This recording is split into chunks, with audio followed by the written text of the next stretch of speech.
چوتھے امام ارشاد فرماتے ہیں کہ مومن روزانہ 3 مصیبتوں سے گزرتا ہے. کتنی مصیبتوں سے؟ ذرا زور سے پتہ چلے کہ 3 مصیبتوں سے روزانہ مومن گزرتا ہے. 3 مصیبتیں کون کون سی ہیں وہ امام فرماتے ہیں. نمبر 1، پہلی مصیبت یہ ہے کہ امام فرماتے ہیں کہ مومن کا روزانہ زندگی کا 1 دن کم ہوتا ہے. زندگی کا دن گزرتا ہے نا، تو 1 دن زندگی کا. اور مومن کیا سمجھتا ہے؟ مومن کیا سمجھتا ہے؟ نہیں، یہ نہیں، زیادہ ایکسپینڈ نہیں. مومن کیا سمجھتا ہے؟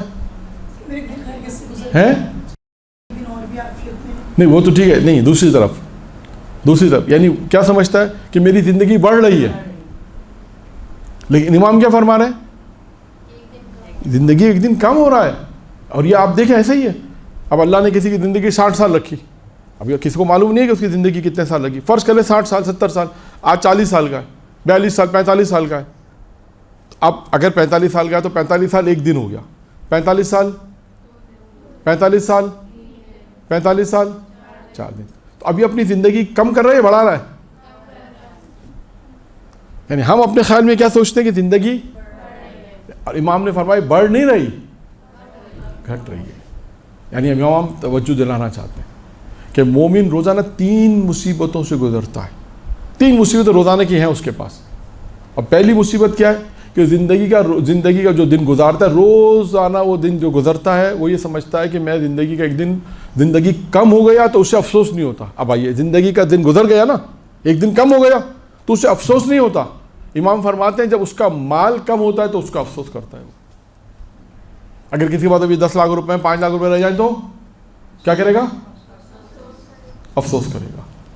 یعنی امام فرماتے ہیں مال کم ہوتا ہے تو افسوس کرتا ہے، زندگی کا 1 دن روزانہ کم ہوتا ہے تو اسے افسوس نہیں ہوتا.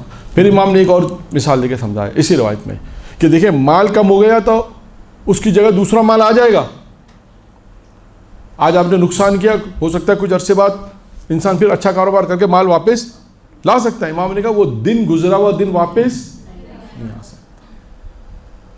آپ کیا فرما رہے ہیں؟ امام فرما رہے ہیں پہلی مصیبت مومن کی کیا ہے؟ 3 مصیبتیں روزانہ ہیں. پہلی مصیبت کیا ہے کہ زندگی کا ہر دن کم ہو رہا ہے اور وہ اس کو افسوس نہیں ہو رہا، غم نہیں ہو رہا اسے. لیکن مال کم ہو جاتا ہے تو وہ افسوس کرتا ہے، جبکہ مال کی بدل میں دوسرا مال ہے لیکن دن گزرنے کا دوسرا نہیں ہے. ایک مصیبت یہ. دوسری مصیبت امام فرماتے ہیں دوسری مصیبت کیا ہے کہ روز جو اس کا سامنا کرنا پڑتا ہے، جب روز اس سے گزر رہی مصیبت، وہ کیا ہے کہ اس کی روزی اس تک پہنچتی ہے، وہ اپنی روزی کو حاصل کرتا ہے، روزانہ اس تک اس کی روزی پہنچ رہی ہے. اگر وہ رائے حلال ہے تو اس کا حساب ہے، اگر اس نے وہ روزی حلال طریقے سے کمائی ہے تو اس کا کیا دینا پڑے گا؟ ذرا زور سے بولیں. ہاں تاکہ مجھے پتہ چلے کہ آپ لوگ سب جاگ رہے ہیں. زندگی میں روزی کما رہا ہے، اگر روزی حلال ہے تو کیا ہے اس کا؟ کیا ہے؟ حساب ہے. امام فرماتے ہیں اگر وہ روزی حلال طریقے سے اس نے حاصل کی ہے تو اس کا کیا ہے؟ حساب ہے. اور اگر رائے حرام ہے تو کیا ہے؟ گناہ. یعنی ہوگا کیا؟ گناہ کے بدلے میں کیا ملے گا؟ عذاب. امام نے کہا یہ مصیبت ہے. وہ روزی اس تک پہنچ رہی ہے، روزی وہ حاصل کر رہا ہے، لیکن کیا ہے اگر وہ روزی رائے حلال ہے تو حساب کتاب دینا پڑے گا.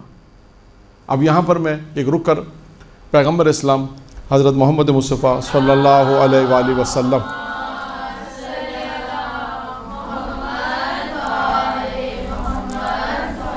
تاریخ کا ایک واقعہ بھی سناتے چلوں، تاکہ تاریخ میں اس قسم کے واقعات ہیں کہ اللہ کے رسول نے چند دینار دیے اپنے چند صحابیوں کو. ایک مرتبہ چند دینار اپنے چند صحابیوں کو دیے جس میں امیر المومنین بھی شامل تھے. چند دینار دیے اور اس کے بعد کچھ عرصے کے بعد پیغمبر نے کہا ان صحابیوں سے جن کو چند دینار دیے تھے، ان کو کہا کہ اب ان دینار کا کیا دینا ہے؟ حساب کتاب. مدینے سے باہر لے گئے. اب آپ سوچو اس زمانے کی گرمی، مدینے کی گرمی کیا ہوگی. سب کو لے گئے ساتھ، امیر المومنین بھی ساتھ ہیں، سب کو ساتھ لے گئے. اور لے جانے کے بعد ایک پتھر پہ کہا کھڑے ہو جاؤ،